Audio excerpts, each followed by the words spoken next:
Ang sabi niya, if you speak a language that people know, you will reach, parang you will be able to convince their brain, parang ganyan. But if you speak the language that people speak, you go straight to the heart. You appeal to the heart. And that's the most important thing that you should be able to connect to. Puso ng tao. Etong mga to mga gumagamit ng social media na to, ito yung mga masa.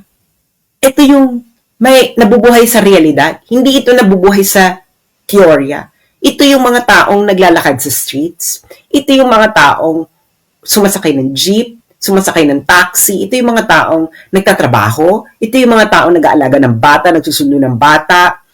Ito yung mga taong natatakot kung yung asawa nila makakauwi ba ng safe tuwing gabi. Ito yung mga tao na nag-worry kung yung nanay ba ng kanyang mga anak ay safe sa bahay kung wala yung tatay nila. Ito yung mga tao na nangangamba kung yung mga adik sa tabi, baka masaksak sila dahil naglilipa na naman. That is the reality that you have to address. No matter how much you know about theory, if your theory, napalis pa ko no?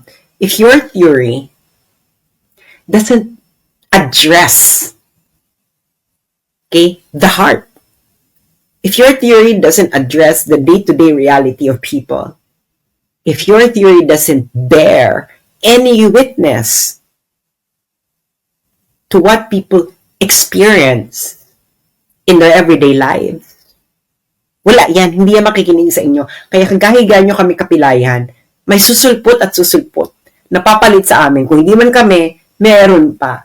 Because etong mga taong to na nilalait ninyo na ngayon ay nag-gather in celebration of Duterte, these are the very same people who made Duterte won in 2016 against your candidate.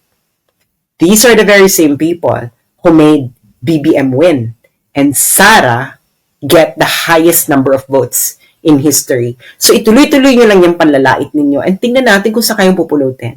Hindi na kayo natuto. Hindi na kayo natuto. For 10 years, ganyan pa rin yung taktika ninyo and you think that you will be able to achieve a different result